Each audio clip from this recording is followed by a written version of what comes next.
시편 50편 14절 15절 말씀 찾아서 같이 봉독하도록 하겠습니다. 감사로 하나님께 제사를 드리며 지존하신 이에게 내 소원을 갚으며 환난 날에 나를 부르라. 내가 너를 건지리니 네가 나를 영화롭게 하리로다. 아멘.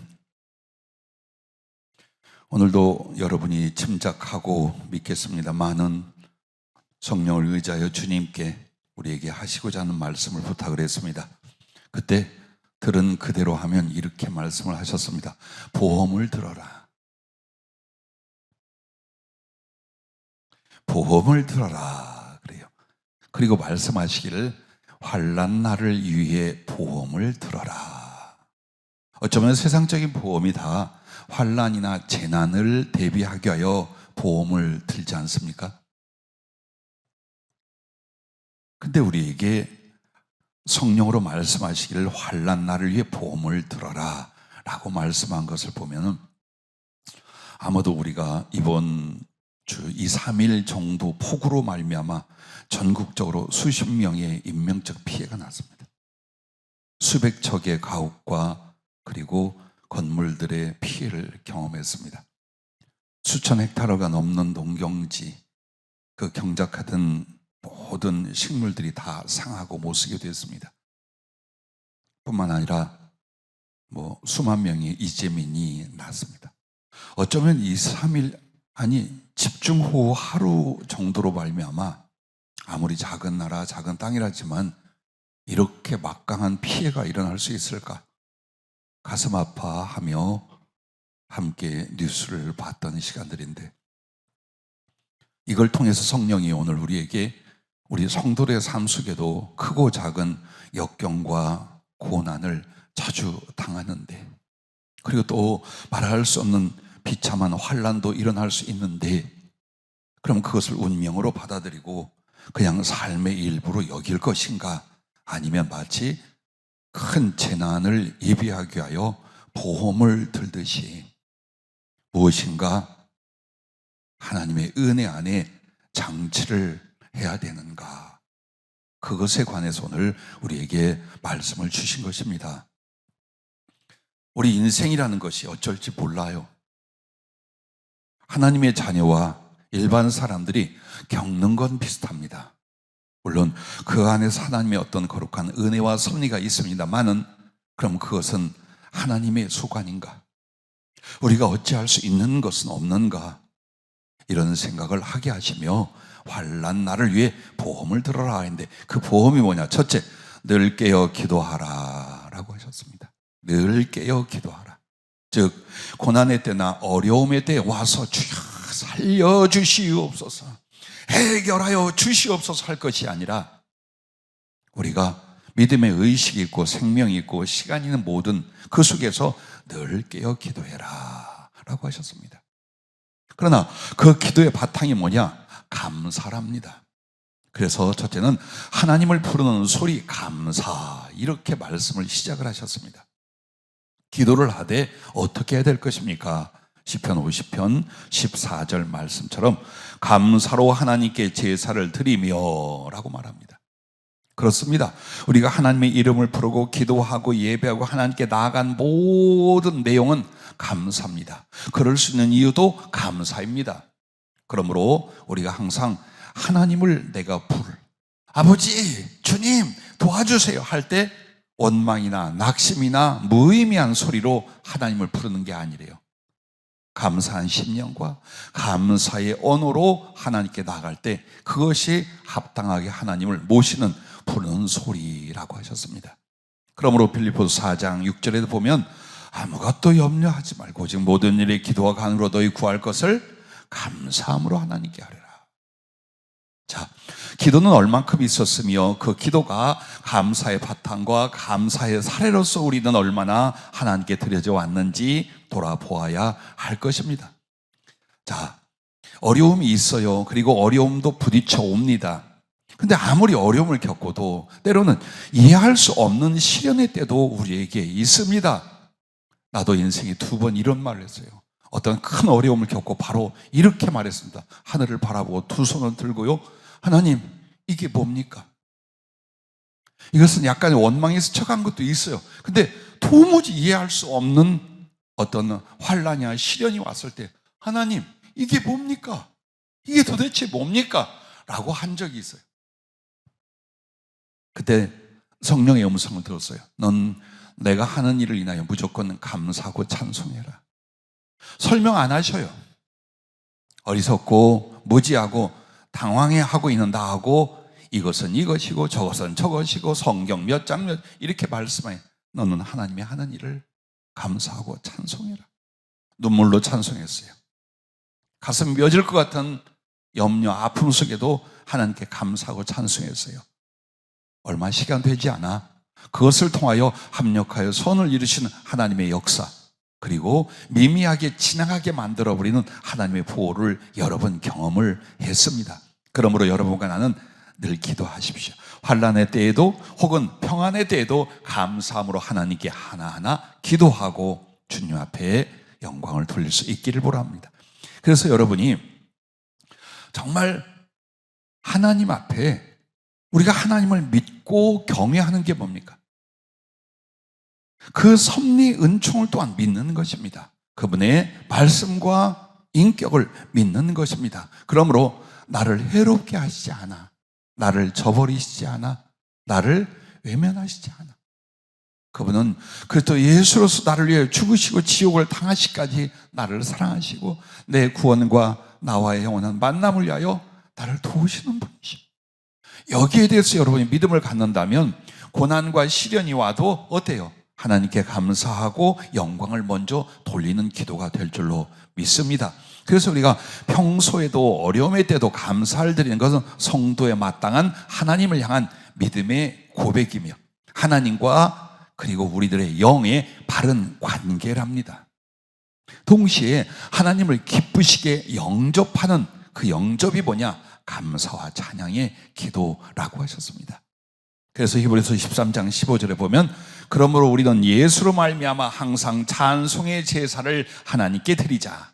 이는 그 이름을 증언하는 입술의 열매이니라. 할렐루야. 그렇습니다. 예수 그리스도 그 이름, 그 은총, 그 거룩한 존재를 증언하는 게 뭐냐? 감사와 찬송이라 그 말입니다. 그러므로 하나님께 감사함으로 기도하는 일이 언제? 늘 계속되고, 그리고 고난의 조짐이 있거나 환난이라고 생각할 때는 더더욱 집중하여 감사하며 기도할 수 있기를 바랍니다. 또한 기도로 미리 하나님께 맡기고 의뢰하라는 것입니다. 여러분과 내가 어려움을 예상해요. 실패, 질병, 환난, 죽음의 위협 혹은 내 신앙의 무너짐까지도 우리는 예상할 수 있어요. 그런데 그런 때가 오든지 말든지 살아가는 건 참 미련하고 악한 행동입니다. 왜? 하나님이 우리에게 무엇을 주셨어요? 기도라고 하는 기가 막힌 거룩한 은혜를 주셨어요. 기도하면 돼. 근데 기도 안 하고 그 일을 당하고 낙심하고 좌절하고 어찌할 바를 몰라 하고 심지어는 목숨을 던져버렸어요. 더 이상 살고 싶지 않아 고통스럽고 창피하고 억울해서 목숨을 던졌어요. 근데 그런 사람들 영정에 십자가 딱 붙어 아무개 집사, 아무개 이렇게 신앙인의 이름이 있어요.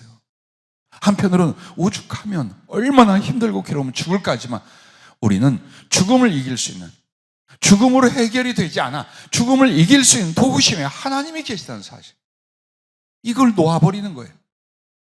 그래서 언제나 나의 모든 일들과 생각들과 바람들을 미리, 기도가 중요한 건 미리라는 거예요. 미리 하나님께 하나하나 맡기고 의지하는 것입니다. 아무것도 염려하지 말고 지금 모든 일에 기도와 간구로, 모든 일, 어떤 것도 괜찮아. 이게 하나님의 뜻이냐 아니냐, 하나님께 염치가 있느냐 없느냐, 아니요, 모든 일이야. 어떤 생각과 어떤 일들과 어떤 앞으로의 계획과 앞으로 바라는 소망까지도 하나하나 다 아뢰라는 거예요. 하나님께 기도합니다. 어떤 마음으로? 믿음으로 맡기고 당신을 의지하는 거예요. 가만히 돌아보면 여러분이 자식을 참 사랑하셨지요. 지금도 사랑하고 계셔요.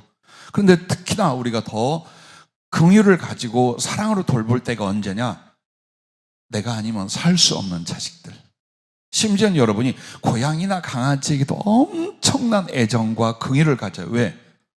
이놈들이 좋아하고 따른데 내가 아니면 살아갈 수가 없게 의지를 해. 그것 때문에 긍휼이고 정이고 사랑이 나는. 자식을 바라볼 때 어땠어요? 모른 체 할 수 있던가요? 무질게 할 수 있던가요? 그 녀석들의 눈물과 그 녀석들의 부탁과 그 녀석들의 행복에 대하여 에미로서 네가 알아서 해라 하던 적이 있던가요? 죄인이여 약한 인간임에도 내 새끼라면 그렇게 벌벌벌 해요. 하물며 그것도 예수, 우리 주님을 주신 아버지 하나님이 우리에게 대해서 어떤 사랑과 어떤 은혜와 어떤 계획을 가지고 계실까요? 그래서 여러분과 나는 그 주님에 대한 믿음이 뭐냐? 당신을 얼마나 섬기느냐는 두 번째예요. 얼마나 주 뜻대로 사냐는 두 번째예요. 죄인이요 약함을 의지하는 것이 첫째예요. 그게 믿음의 첫째예요. 그래서 여러분과 지금 내가 무엇을 할 수가 없어요. 이룰 수가 없어요. 바랄 수가 없어요. 그러나 기도할 수 있어요. 그래서 하나하나 기도할 때, 특히나 여러분이 주님의 도우심을, 그의 보호하심을 가장 잘 느낄 때가 언제냐면 차 운전.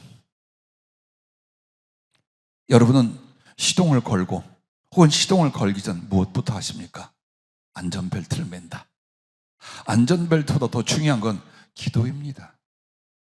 30초, 1분도 안 되는 그 기도를 통해서 생명이 좌우되고 남의 생명까지 좌우될 수 있어요. 그때에 목적지까지 혹은 하루를 하나님이 나의 기도와 당신을 의지한 대로 어떻게 역사하셨는가를 보십시오. 난 운전 중에 어려움을 겪거나 사고가 나거나 했을 때 대부분 보면 기도를 안 했어요. 대부분이 있어요. 혹 기도를 했는데도 어려움이 있을 때는 하나님의 더 큰 숨은 섭리가 있었어요. 그래서 이와 같이 여러분과 내가 일용할 양식을 비롯하여 삶의 모든 부분, 영적인 것과 섬기는 사명과 사역의 모든 부분까지 하나님께 하나하나 다 맡기고 의지하는, 괜찮아요. 그게 믿음이요, 그게 주님에 대한 나의 사랑의 의존이. 맡기고 기도해요. 그리고 믿어버리세요. 염려하지 말라는 거예요. 걱정하지 말라는 거예요. 누가복음 22장 31절부터 보면 베드로를 향하여 주님이 이런 말씀을, 시몬아 보라, 사단이 너희를 밀가부르듯 하려고 요구하였으나 그러나 내가 너를 위하여 네 믿음이 떨어지지 않기를 기도하였노니 넌 돌이킨 후에 내 형제를 굳게 하라. 자, 그리고 나서 40절에는 이런 말씀이에요. 그곳에 겟세마네 동산이죠. 그곳에 이르러 그들에게 이르시되 유혹에 빠지지 않게 기도하라. 이 말이 다 뭡니까? 미래형이에요. 가룟 유다를 위해서는 그 말씀 안 했어요. 똑같은 시험에 들 베드로를 향해서 말씀해, 내가 너의 믿음이 떨어지지 않도록 미리 기도해 주셨다는 거예요. 그래서 비록 예수님을 저버리며 저주하고 맹세하고 욕하는 배반까지 갔지만 그의 영혼과 신앙은 돌아서 살 수가 있었어요. 주님이 기도해 주신다고요. 그리고 나서 그 겟세마네 동산에서 시험 들고 육체의 죽음이 아니라 영혼까지 잃어버릴 수 있는 강력한 사단의 협박과 시험이 올 거예요. 그래서 그것을 위하여 미리 기도하라고 말씀하는 거예요. 그래서 우리의 기도는 미리 기도하는 거예요. 앞으로 되어질 일들, 되어질 어떤 모든 상황들에 대해서 하나님께 안전을, 평안을, 은혜를, 성취를 맡겨 기도할 수 있기를 바랍니다. 그러므로 여러분과 나에게 누가복음 21장 34절부터 보면 이렇게 말씀합니다. 너희는 스스로 조심하라. 그렇지 않으면 방탕함과 술 취함과 생활의 염려로 마음이 둔하여지고 뜻밖의 그날이 덫과 같이 너희에게 임하리라. 이날은 온 지구상에 거하는 모든 사람에게 임하리라. 이러므로 너희는 장차 올 이 모든 일을 능히 피하고 인자 앞에 서도록 항상 기도하며 깨어 있어라 하시니라. 그렇습니다. 마지막 종말의 대환란 앞에도 깨어 기도하는 사람들을 피하여 가고 이길 수 있다는 뜻이에요.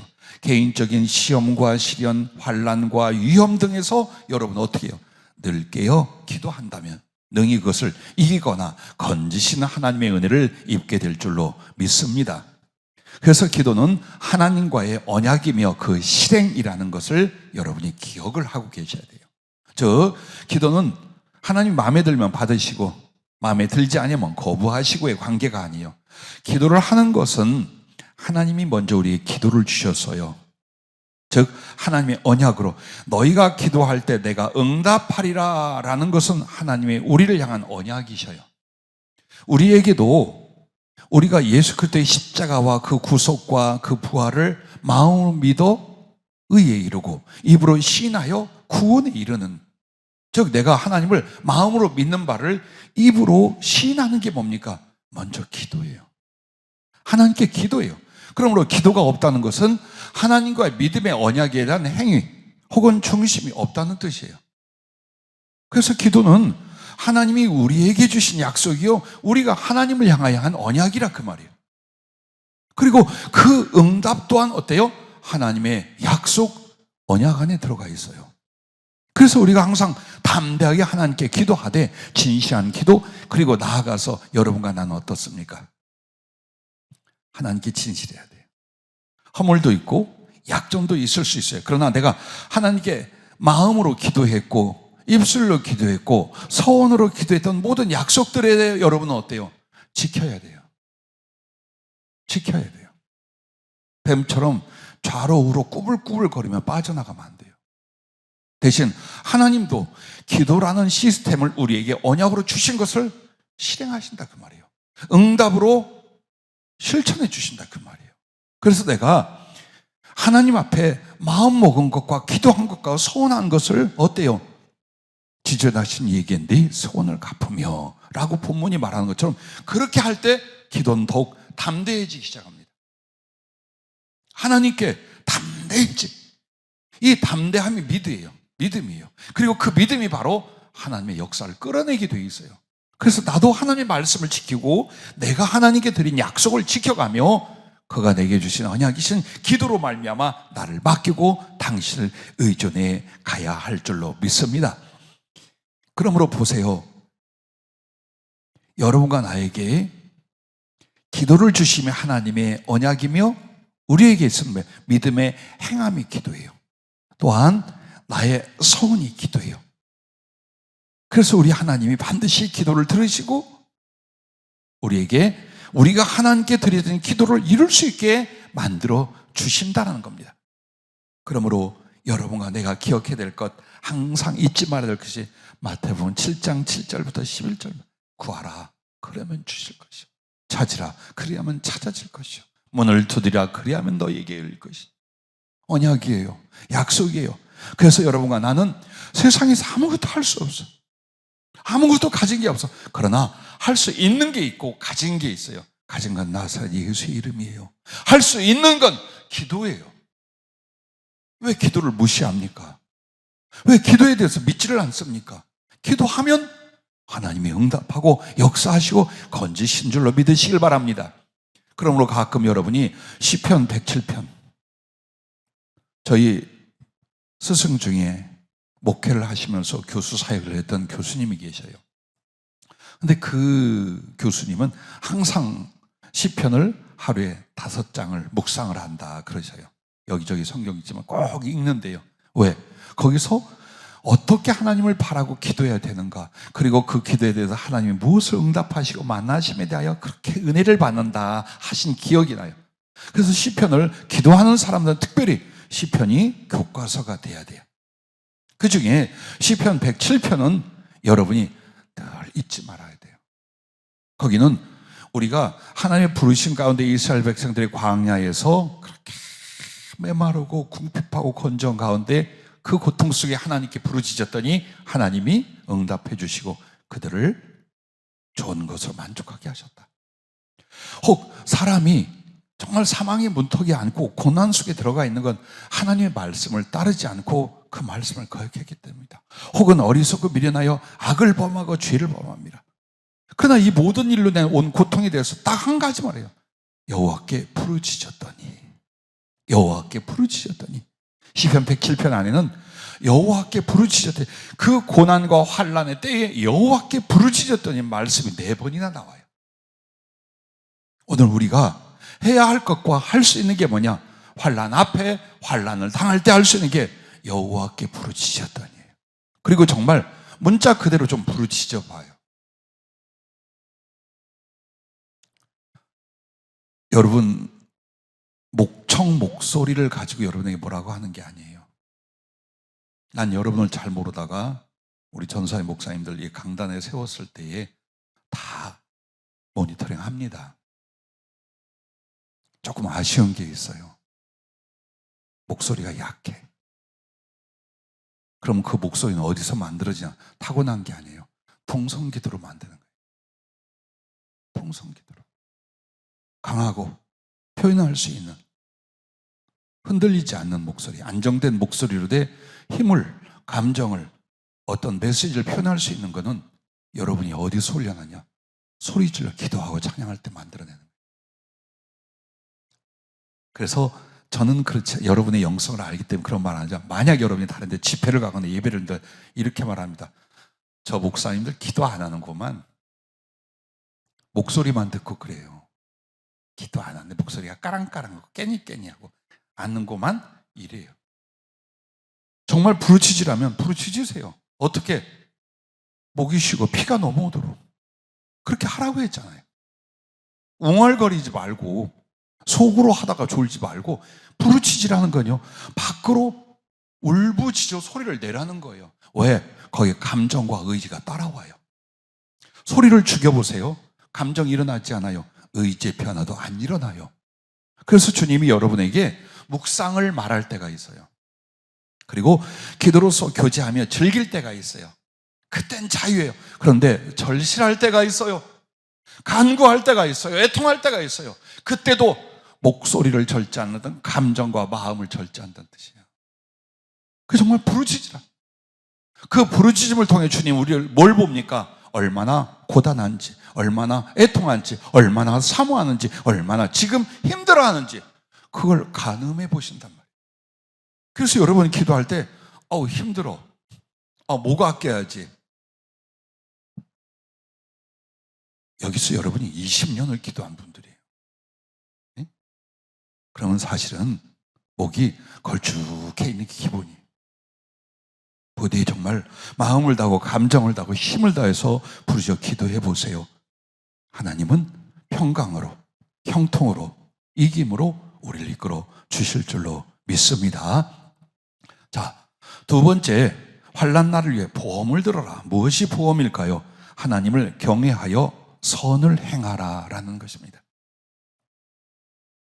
야고보서 5장 16절에 보면 의인의 간구는 역사하는 힘이 크니라, 큼이라라고 말합니다. 이게 무슨 말일까요? 여러분, 성경에 의인이라는 걸 억지로 이렇게 붙이지 마세요. 믿음으로 의롭다. 그것은 교리적인 이야기고, 실제 인격과 삶에서 의인이라는 건 두 가지예요. 순종과 선행의 사람이에요. 하나님 앞에 의인이었다라는 건 믿음으로 말미암은 교리를 적용한 게 아니고 그의 인격과 삶에서 정말 하나님께 순종하고 그리고 선행을 베풀 수 있는 사람들이에요. 성경에 말하는 의인은 그들을 말하는 거예요.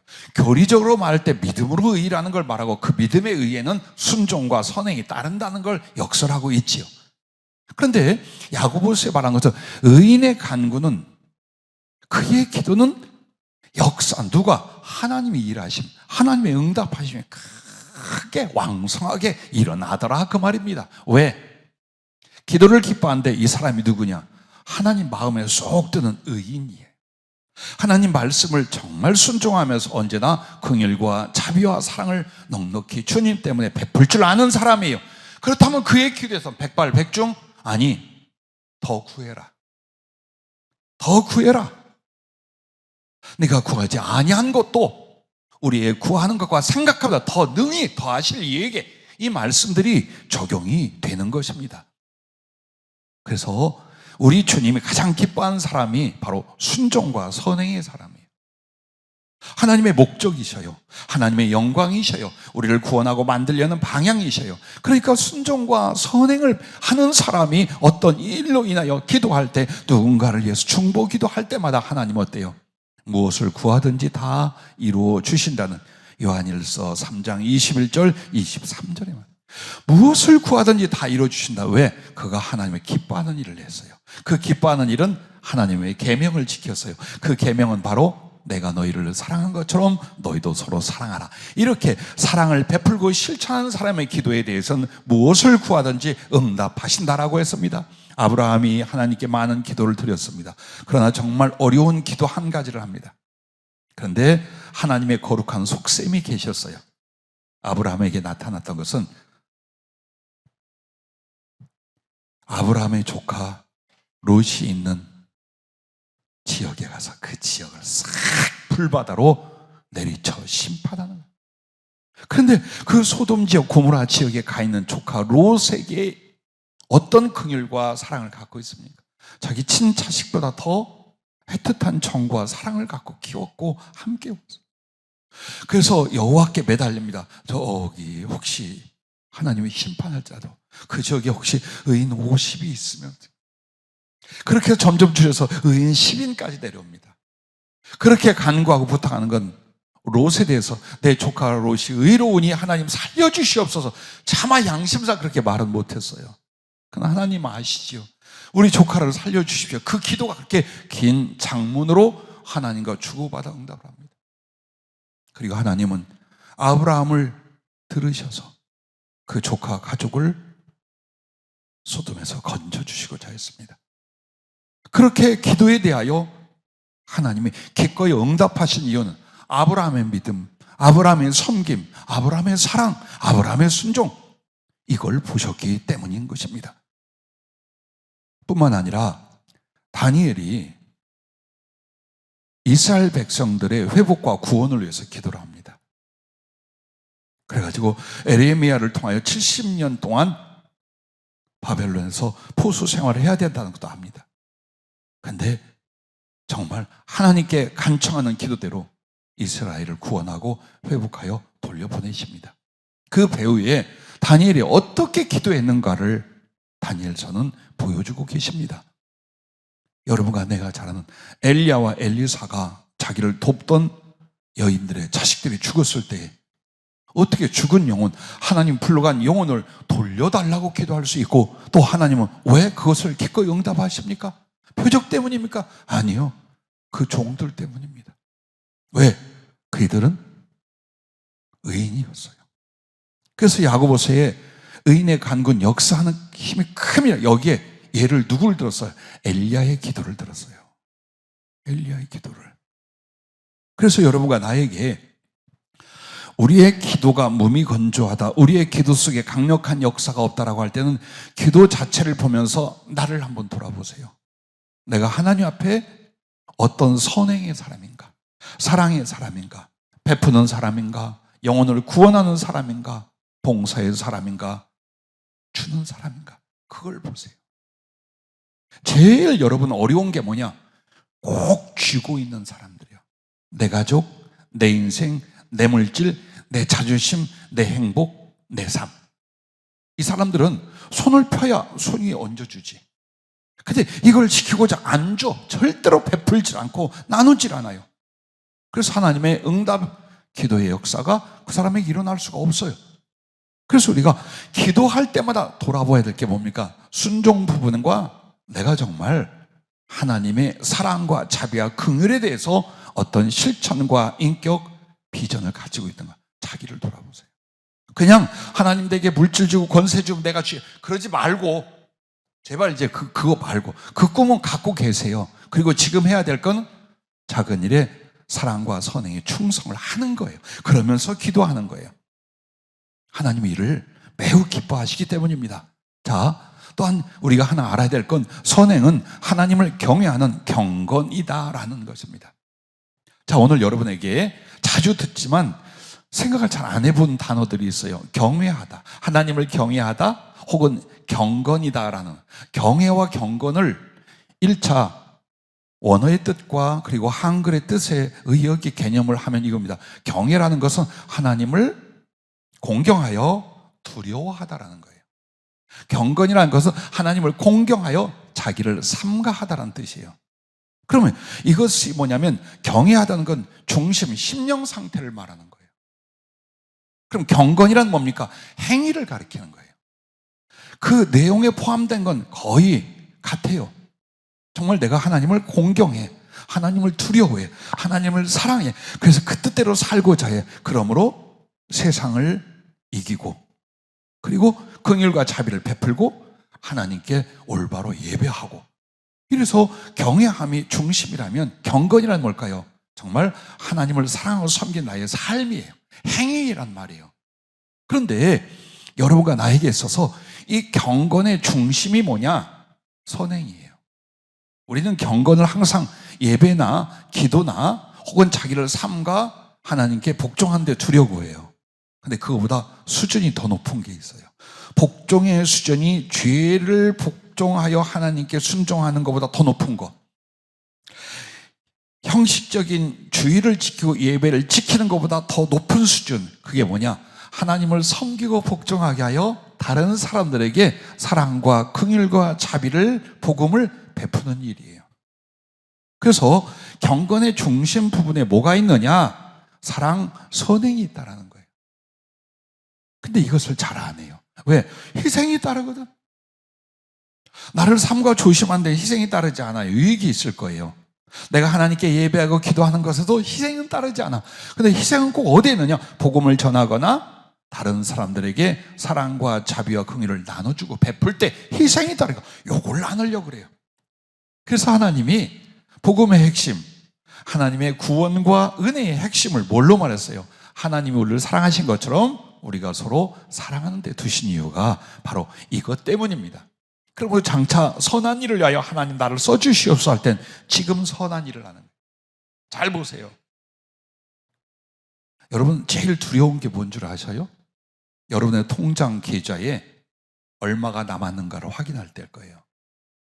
없어. 점점 없어졌어. 이처럼 무서운 일이 어디 있겠습니까? 그래서 그 무서움 때문에 식사 한 끼도 대접 못하고 헌금도 못 드리고 남들 돕는 일 앞에도 지나가 버린단 말이에요. 그게 교인들만이 아니에요. 모든 사람이 다 그래. 그런데 이것을 하나님 때문에 역으로 사는 거예요. 그것이 경건이에요. 동시에 그것이 바로 선행이에요. 하나님이 기뻐하는 이유예요. 왜? 하나님이 그런 분이에요. 그걸 우리가 알아야 돼요. 하나님이 그런 분이에요. 그래서 여러분과 내가 세상에 베푸고 나누는 선행은 하나님이 기뻐하시는 제사라고 히브리서 13장 16절에 말씀을 하고 있어요. 아예 그게 예배다, 그게 나한테 드린 제사라고 딱 못 박아 말씀하실 정도예요. 그래서 여러분과 내가 또 우리 자녀들을 양육할 때에 삶의 목적과 인격성 안에 제일 많이 가르쳐야 될 게 뭐냐? 하나님이에요. 그 다음이 뭡니까? 그 하나님을 섬기고 믿고 살아가고 복을 받고 충성한 모든 내용이 다 뭐냐? 사랑하는 일이야. 베풀고 나눠주는 걸 가르쳐야 돼. 이거 배우지 않으면요 벌벌벌 평생에 벌벌벌. 그런데 벌벌벌 하는데 모아지고 넘치고 누리게 되냐? 아니요. 벌벌벌 하다 죽어. 어쩌면 그 벌벌벌이 형벌이 돼. 그러다 마는 거예요. 한 번도 나눠주고 사랑하고 베풀고 정말 넉넉한 가슴으로 사람 품고 이거 못해. 그냥 벌벌벌 하다 끝나. 왜? 그렇게 배웠고 그렇게 인식하고 그렇게 살아온 신앙이었기 때문에 그래요. 그래서 오늘 여러분과 나에게, 자, 내가 정말 물질적인 환난을 당했다, 혹은 육신적인 환난을 당했다, 환경적인 환난을 당했다. 근데 그 가운데서 나를 건지시고 오히려 더 넘치도록 부었다 라면 이유가 있다라는 거예요. 기도한 것과 베푼 것 때문이라는 거예요.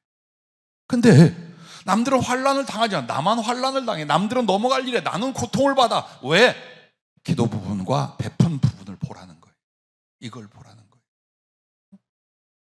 이상하게 우리 집은 괜찮아. 내 삶은 괜찮아. 더 약진하고 발전하고 있어. 그렇다면 뭐가 있었다는 거예요? 기도와 선행이 있었다는 거예요. 여러분 그걸 우연은 없어요. 절대 우연과 재수는 없어요. 하나님 앞에 여러분이 어떤 보험을 들었냐, 기도의 삶이 어땠고, 그리고 하나님 앞에 선을 행하는 삶이 어땠는가, 그걸 보라는 것입니다. 그러므로 사랑을 베풀면은 반드시 하나님의 보상이 있다. 할렐루야. 자, 남에게 주고 못 받았습니까? 꿔줬는데 못 받았어요? 억울하지요. 이럴 수는 없지요. 그러나 하나님을 기다려보세요. 하나님이 어떻게 하시나. 선한 마음으로 베풀었는데, 선한 마음으로 꿔줬는데, 선한 마음으로 섬겼는데, 그렇다면 인간을 통해서 보상이 안 온다고 속상해하거나 원한을 품지 마세요. 하나님이 보상해요. 근데 내가 악착같이 되찾고 싸우고 욕하고 뜯었어. 없어요. 그 다음부터. 그 뒤에는 하나님의 보상은 없어요. 선은 처음부터 끝까지 진실해야 되고, 선은 선에 속해야 돼요. 그래서 참 이 문제가 어려워요. 내가 정말 절실한 손해를 봤는데, 그리고 저놈의 인간은 저러면 안 되는데, 자, 하나님께서 여러분이 사랑하고 선을 베풀 땐 반드시 보상을 한다는 개념에서 성령님이 묵상할 때 이런 이야기를 한번 주셔요. 로마서 13장 8절에 보면 사랑의 빛 외에는 아무것도 서로 빚을 지지 말라 그래요. 그런데 여기서 한 가지 주님이 딱 따온 단어가 사랑의 빛이라는 거죠. 물론 사랑은 서로 주고받고 하니까 빚이라고 해도 뭐 어떻게 갚고 할 수 있는 건 없는 건 아니야 라고 로마서 13장에 바울이 말을 하긴 했어요. 근데 주님이 사랑의 빚이라는 걸 말하면 내가 먼저 이 의식을 갖고 있다 그러죠. 너희가 나의 이름으로 사람에게 선행을 하고 베푼다면 그때부터 나는 너희들에게 사랑의 빚을 진 자다. 그래서 내가 반드시 갚는다. 우리가 조그마한 섬김이나 봉사나 베품이나 혹은 복음 전함이나 영혼에게 긍휼을 베풀었다고 왜 하나님이 갚아야 되는가? 그 이야기를 사랑의 빚이라는 단어를 통해서 너희의 모든 선행은 내게 하는 것이고 내가 너희에게 사랑의 빚진 자다. 그래서 여러분과 내가 잘 아는 잠언 19장 17절에 보면 가난한 자를 불쌍히 여기는 것은 여호와께 구워드리는 것이니. 여러분이 착한 일 하셨어요? 베풀었어요? 섬겼어요? 헌금 드렸어요? 선교하셨어요? 복음을 전하셨어요? 누군가를 위로했어요? 하나님께 구워드리는 거랍니다. 그래서 그의 선행을 그에게 갚아주시리라라고. 예, 반드시 그렇게 하셨답니다. 우리가 선행이란 실제로 보상을 받고자 하는 마음이 없어요.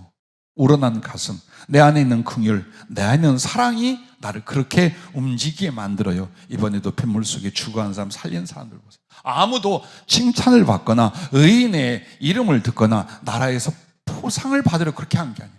그리고 하는 말, 어떤 사람이라도 저 어려움을 당한 사람 봐서 나같이 했을 것입니다 라는 말을 참 울컥하면서 들어요. 그래, 저들에게 신앙이 있는지 없는지 모르지만 사람의 위험과 위기를 보고 자기 목숨을 던져서 사람을 구원하러 가는 것, 그것이 인간의 본성, 하나님이 사랑의 형상으로 만드신 본질이 하물며 성령으로 거듭난 여러분과 나라야 얼마나 더 하겠습니까? 그래서 우리 주님 앞에 여러분이 어떤 사랑이나 긍휼이나 자비나 이런 걸 베풀 때 하나님은 당신이 영광을 받으셨어요. 그리고 당신이 빚을 졌대요. 그러므로 갚아주시는데 본전보다 이자가 1000배 만배, 그리고 땅의 것 하늘의 것까지 다 해주신 줄로 믿으시기를 바랍니다. 자, 선행은요 나중에 거둘 열매를 위해서 하나님 앞에 씨를 뿌리는 거랍니다. 그러므로 고린도서 9장 6절부터 10절 말씀을 보면 이제 예루살렘 형제들을 구제하기 위해서 그래도 조금 형편이 좋은 수아시아 지역과 혹은 그리스 지역의 교회들에서 구제 봉사를 했어요, 사도 바울이. 그리고 그들에게 뭐라고 하냐? 이것이 곧 적게 심는 자는 적게 거두고 많이 심는 자는 많이 거둔다 하는 말이로다. 각각 그 마음에 정한 대로 할 것이요 인색함으로나 억지로 하지 말지니 하나님은 즐겨내는 자를 사랑하시느니라. 하나님이 능히 모든 은혜를 너희에게 넘치게 하시다니 이는 너희로 모든 일에 항상 모든 것이 넉넉하여 모든 착한 일을 넘치게 하게 하려 하심이라. 기록된 바 그가 흩어 가난한 자들에게 주었으니 그의 의가 영원토록 있느니라 함과 같으니라. 심는 자에게 씨와 먹을 양식을 주시니가 너희 심을 것을 주사 풍성하게 하시고 너희 의의 열매를 더하게 하시리니. 할렐루야. 그렇습니다. 우리 인생에 환난의 때에, 고난의 때에, 역경과 궁핍의 때가 있다고 합시다. 그때에 생겨, 만들어져, 도와줘, 채워줘, 기도가 응답돼. 그렇다면 여러분이 뿌린 것을 거두고 있다는 거예요. 뿌린 것을 거두는 거예요. 근데 우리는 기도의 씨도 뿌리지 않고 선행의 씨도 뿌리지 않고 하나님의 은혜를 구하고자 한다면 이는 옳지 않아. 그러므로 기대와 욕심만큼 하나님의 역사가 내게 일어나지 않게 되는 것입니다. 의의 열매, 사랑의 열매, 영광의 열매, 하나님이 우리에게 거두게 만들어 주십니다. 그래서 우리가 평소 살 때 이 두 가지를 기억하는, 기도 정말 마음을 다하고 힘을 다해 하고 있는가? 근데 기도만이 아니라 그 기도의 바탕과 생활에는 정말 하나님 때문에 베풀고 사랑하고 용서하고 용납하고 나눠주고, 그리고 그 꿈과 소망을 가지고 나의 인생을 만들어 가는가? 아니면 그냥 내 인생, 내 삶, 내 생활 펄펄펄펄펄펄 이루고 가고 있는가? 그것만을 주님이 돌아보라 라고 하셨습니다. 자, 여러분과 나에게 인생에 있어서 주님이 말씀 많이 안 하셨어요. 이 두 가지만 해봐라 그랬어요. 그래서 요한계시록 3장 8절에 10절에 필라델피아 교회의 이야기가 나옵니다. 근데 이 필라델피아 교회에 대해서 뭐를 말씀하느냐? 그들은 작은 능력을 가지고도 주님의 말씀을 지켰고 신앙의 인내를 지켜내요. 그래서 주님이 두 가지를 줘요. 하나는 당신이 그 교회를 사랑하고 있는 것을, 기적을 일으키고 사람들을 변화시켜서 보게 해주셔요. 그리고 또 한 가지는 뭐냐? 환난을 면하여 피해가게 만들어요. 자, 환난을 당한 뒤에 회복이 아니라 아예 환난 자체를 지나가 버리게 만듭니다.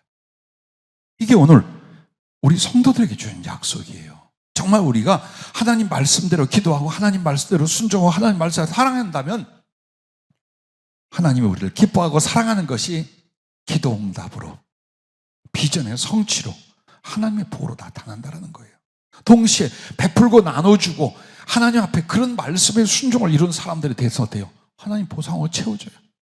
그래서 야, 정말 하나님이 저 사람들을 사랑하나 보다, 저 집 식구, 저 교회 하나님이 사랑하나 보다, 이렇게 만들고 동시에 시험과 환난과 자빠지가 넘어짐에서 보호해 주시는 거예요. 많은 사람들이 자기들은 선견지명이 있고 영적 분별이 있고 아주 똑똑해서 우리는 당하지 않아라고 하고서 피하거나 떠나거나 하는 사람들이 있어요. 그렇지 않아요. 멍청하고 단순해 보이는 여러분과 내가 진리 안에 서 있다면, 그의 부르심과 거룩한 언약 앞에 있다면, 혹 많은 어려움과 아픔과 시련이 여기서도 내가 하나님께 드린 약속이 있기 때문에 견디고 있다면 여러분이 오르신 거예요. 여러분이 하나님을 바라는 거예요. 진짜 시험을 면하여 준 사람들이에요. 한번 보세요. 진짜 시험에 드는 걸, 환난이 오는 걸 면하게 해준다는 게 뭔가를 한번 보세요. 믿음의 길을 계속 갈 수 있는 거예요. 비전과 하나님께 대한 사랑과 충성을 계속 이어갈 수 있는 거예요. 그리고 내가 하나님께 대한 소원을 지켜갈 수 있는 거예요.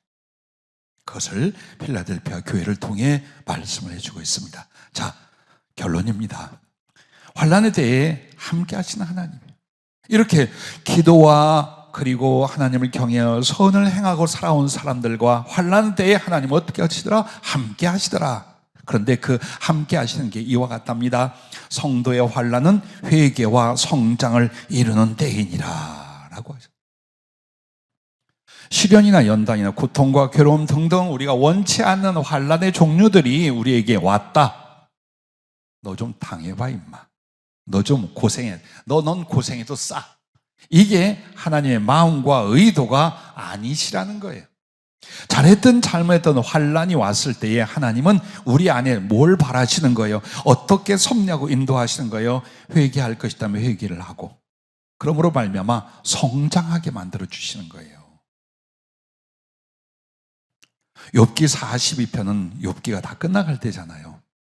욥이 앞에서 보면 욥은 항상 의인으로 칭찬을 받아요. 근데 조금 뭔가 여기가 조금 띵한 게 완전히 흡수 안 되는 게 있어요. 왜? 욥이 너무 잘난 체를 해요. 잘났기 때문에 잘난 체를 하는데, 잘나지 못한 우리가 그 글을 읽을 때는 뭔가 이게 다 100% 흡수가 안 돼. 난 그러지 말아야겠다, 그 생각이 들어요.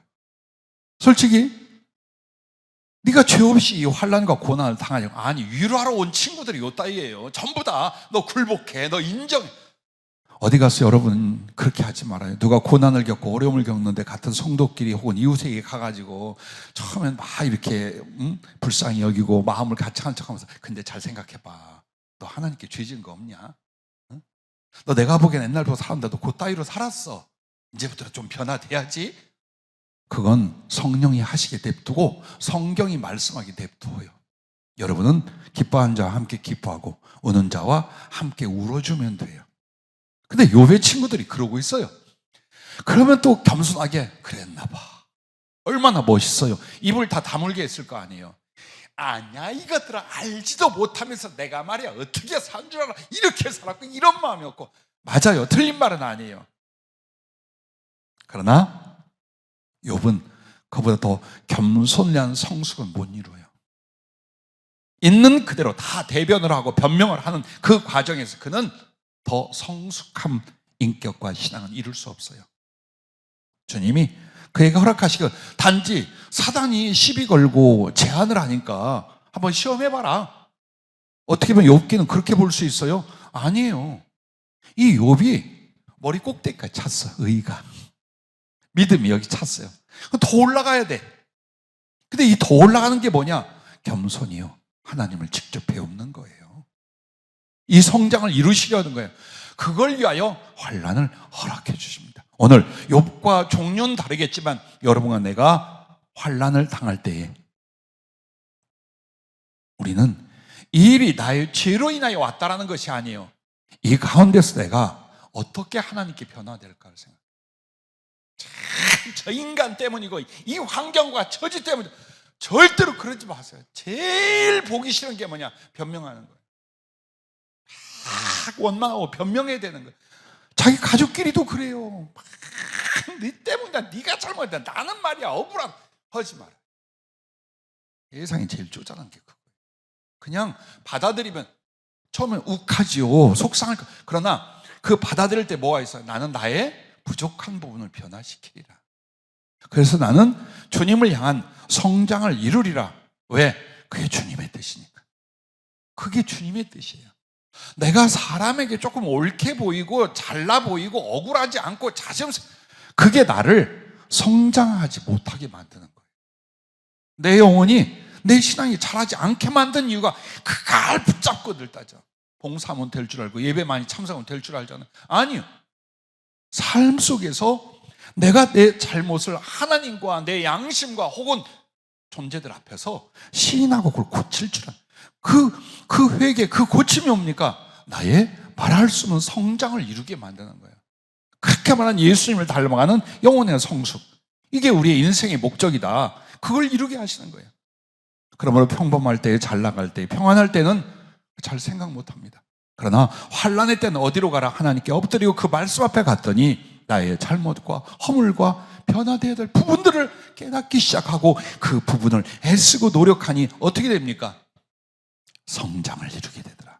회개는 거룩함과 성숙을 반드시 이루게 만드신다는 거예요. 그래서 욥기 42장 5절 6절에 이렇게 말해요. 내가 주께 대하여 귀로 듣기만 하였사오나 이제는 눈으로 주를 배웠나이다. 그러므로 내가 스스로 거두어드리고 티끌과 제 가운데서 회개하나이다. 귀로만 듣던 하나님, 설교로만 듣던 하나님, 성경을 통해 약간의 생각으로만 알던 그 하나님을 나는 직접 체험하고 경험하고 만나는 역사가 언제? 환난의 때를 통해 일어난다고. 환난의 때. 왜? 평안할 땐 주님이요 기적을 일으키지 않아도 돼요. 그냥 말없이 손잡고 걸어가 주시면 돼요. 나를 들쳐업지 않아도 돼요. 내 길을 다 뒤집어 파워퍼 기적을 행하지 않아도 돼요. 그러나 환난의 땐 내가 걸을 수도 없어요. 내가 달려갈 수 없어요. 그래서 당신 나를 들쳐업어. 그리고 내 앞길을 다 뒤집어 파기 시작해서라도 길을 만들고 갈 길을 갈 수 있게 하셔요. 그래서 여러분과 내가 환난이니 고난이니 할 때에 은혜를 생각해라. 즉 회개와 성숙, 변화와 성장, 이 부분을 생각하면 하나님은 그렇게 하신다는 거예요.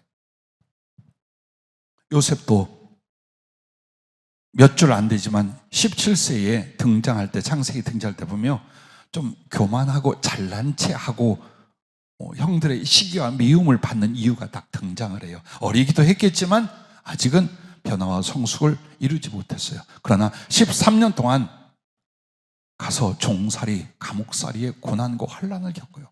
근데 그 속에서 그는 어떤 사람이 하나님이 들었을 만한, 모든 사람의 존경과 모든 사람의 신임을 얻을 만한, 그리고 모든 일에 지혜와 지식을 구별하는 이 준비가 돼요. 즉 변화와 큰 성숙을 이뤄서 하나님이 쓰실 금그릇이 됐어요. 13년 동안에.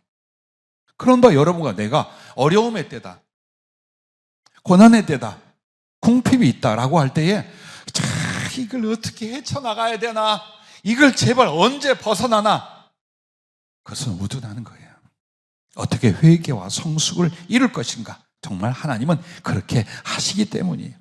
그래서 사도 바울도 이 욥이 귀로만 듣던 하나님을 눈으로 배움나이다 라는 비슷한 말을 해요. 그게 고린도전서 13장 11절부터 이렇게 말합니다. 내가 어렸을 때에 말하는 것이 어린아이와 같고 깨닫는 것이 어린아이와 같고 생각하는 것이 어린아이와 같다가 장성한 사람이 되어서는 어린아이의 일을 버렸노라. 자, 우리에게 이런 일이 거듭되고 있습니까? 정말 유치하고 어리석고 육신적이고 세상적이고 자중심적인 예수님과는 그리 거리가 멀었던 인격과 생활 혹은 생활의 수준과 비전, 이런 것들을 은혜를 받고 나니까, 혹은 환난 속에서 하나님을 만나고 나니까 그 덧없는 것을, 그 의미 없는 것을, 이 짤데기 없는 것에 내가 목숨과 자존심을 걸었네? 이게 변화예요. 이게 성숙이에요. 어린아이 일들을 붙들고 벌벌벌. 근데 이제 내가 장성했어요. 어린아이 일이 중요한 게 아니라 주님과 나의 그 성숙함 안에서 신앙과 사랑과 사명을 이뤄난, 이게 더 중요해. 지금 그걸 말하고 있어요. 그러면서 계속 말합니다. 우리가 지금은 거울로 보는 것 같이 희미하나. 청동 거울 닦아봐야 뿌옇잖아요. 그거 말하는 지금 거울 아닙니다. 그때에는 즉 주님 만날 때 얼굴과 얼굴을 대하여 볼 것이요, 지금은 내가 부분적으로 아나 그때는 주께서 나를 아신 것 같이 내가 온전히 알리라. 그런즉 믿음, 소망, 사랑, 이 세 가지는 항상 있을 것인데 그 중에 제일은 사랑이라. 자, 변화와 성숙을 거듭했어요. 무엇으로 말미암아? 무엇을 향하여? 사랑을 향하여, 사랑으로 말미암아라는 뜻이에요. 그러니 여러분과 내가, 참 하나님은 내 생각에는 돈이 많고 능력이 많고 환경이 좋아지면 주의 일을 참 아멘이죠? 할 것 같잖아요. 근데 일은 잘할 수 있을지 몰라도 여러분의 영혼은 저 바닥에 있는 어린아이와 같아. 그래서 주님은 때로는 많이 주어서 여러분을 봉사시킬 때가 있을 거예요. 그러나 고난이나 궁핍이나 역경을 거치면서 뭘? 변화와 성숙을 주시는 거예요. 그걸 알고 계시면 할 수 있어요. 근데 이걸 생각 안 하면 원망과 짜증과 낙심으로 인생을 낭비하게 됩니다. 자, 두 번째는 성도의 환난은 더욱 큰 하나님의 역사를 보는 때이다라는 거예요. 그렇습니다. 요셉도 고난으로 인해서 그 꿈이 성취가 됐잖아요. 여러분 잘 아는 하나냐, 미사엘, 아사랴, 그들이 풀무불에 던져져요. 왜? 만들어 놓은 우상에게 절하지 않다가. 근데 여러분 의아한 거 궁금하신 게 있지 않아요? 그런데 다니엘은 6장으로 가서 다니엘도 또 어떻습니까? 기도만 하고 여호와 하나님만 섬기다가 함정에 빠지게 돼요. 함정에 빠질 줄 알면서 했어요. 그리고 사자굴에 던졌어요. 아니, 앞에서 일어났잖아요. 일어났으면 이미 이 하나냐와 이 사람들이 높아져 있고 다니엘도 높아져서 모든 사람의 인정을 받고 아무도 시비를 걸고 시험이 필요 없잖아요. 근데 뒤에 가서도 비슷한 이유로 다니엘이 또 당해요. 왜 그랬을까요? 영적인 게 아니에요. 실제로 앞에는 느부갓네살 왕 때예요. 그리고 이제 페르시아가 점령하고 다리오, 메데 사람 다리오가 왕이 됐을 때에 이제 모든 게 다 바뀐 거예요. 그러니 비슷한 또 시험이 또 다시 오는 거예요. 그래서 이 두 사건은 같은 내용, 같이 하나님을 경외하게 하여 당한 큰 환난 속에 하나님의 기적과 역사의 구원 만나심이에요. 그러나 왜 두 번이 있었느냐? 때가 달라. 그래서 여러분과 나의 인생에도 마찬가지예요. 이런 어려움을 겪고 저런 시련을 겪는다. 왜 또 세월이 흘렀잖아. 시대가 바뀌고 환경이 바뀌었잖아요. 그래서 그들은 정말 죽음에 던져지는 환난 속에서 무슨 일을 만나요? 그들 가운데 그리스도의 형상 하나님의 아들 같은 이가 같이 계셨어요.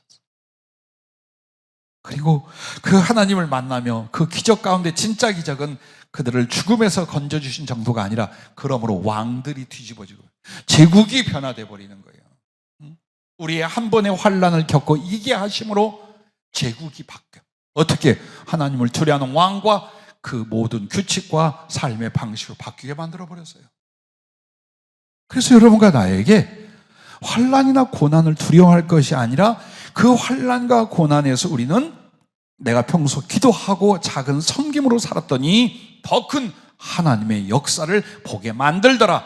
이것을 믿고 감사할 수 있기를 바랍니다. 그리고 끝으로 그러므로 환난의 때에는 더욱 기도와 선으로 하나님을 가까이 하라라는 것입니다. 오늘 본문처럼 더 가까이 하라는 거예요. 그래서 하나님이 보험이시오 하나님을 향한 기도와 선행이 환난에 대한 보험이라는 것을 잊지 말라라고 하셨어요. 더욱 이런 말씀을 하십니다. 기도는 내가 할 수 없을 때에, 아무것도 할 수 없을 때에 할 수 있는 믿음의 행함이다. 그래, 지금 좌절하고 절망하고 아무것도 없고 뭐 위기가 나에게 덮쳐와 내가 아무것도 인간으로 할 수 없다고 합시다. 그때도 여러분은 할 수 있는 게 있다 이 말이에요. 할 수 있는 행동이 있다는 거예요. 기도라는 거죠. 그게 바로 행함의 믿음, 믿음의 행함이래요. 할 수 있고 그러므로 말미암아 하나님의 역사와 은혜가 임하게 되는 거예요. 선행은 내가 아무것도 없다 해도 할 수 있는 하나님을 섬깁니다. 아무것도 없어. 돈 없어. 재산 없어. 나 아무것도 없으니까 나는 베풀고 봉사하고 할 수가 없어. 그런데 그때 가만히 보세요. 할 수 있나 없나? 여러분과 내가 변명을 위하여 이만큼 있어야 내가 죄를 한다고 말하는지 아니면 실제로 사랑하고 베풀고 섬기고 위로하고 복음을 전하기 위하여 내 신앙이 서 있는지를 보세요. 우리가 할 수 없다라고 말하는 건 물질은 이만큼 있어야 이런 일을 할 수 있어. 능력이 이만큼 있어야 내가 뭐를 하고 복음을 전할 수 있어. 이렇게 다 설정을 합니다. 그런데 그게 비전이 아니라 변명이라는 거예요. 정말 비겁한 변명이라는 거예요. 왜 못한다라는 거. 지금 여러분과 내가 못할 게 어디 있어요? 응? 내가 가지지 못한 걸 가지고 주님이 하라고 합니까? 지금 있는 이것으로, 지금 있는 그 중심과 우리의 삶의 형편으로 얼마든지 위로하고 사랑하고 베풀고 섬기고 복음 전하고 할 수 있다라는 거예요. 그렇게 한다면 어떤 환난이 와도 피하여 가게 만드시고 환난 가운데 들어갔을지라도 주님이 여러분을 구원하시고 건지시고 오히려 들어 쓰심의 역사가 일어날 줄로 믿습니다. 기도하겠습니다.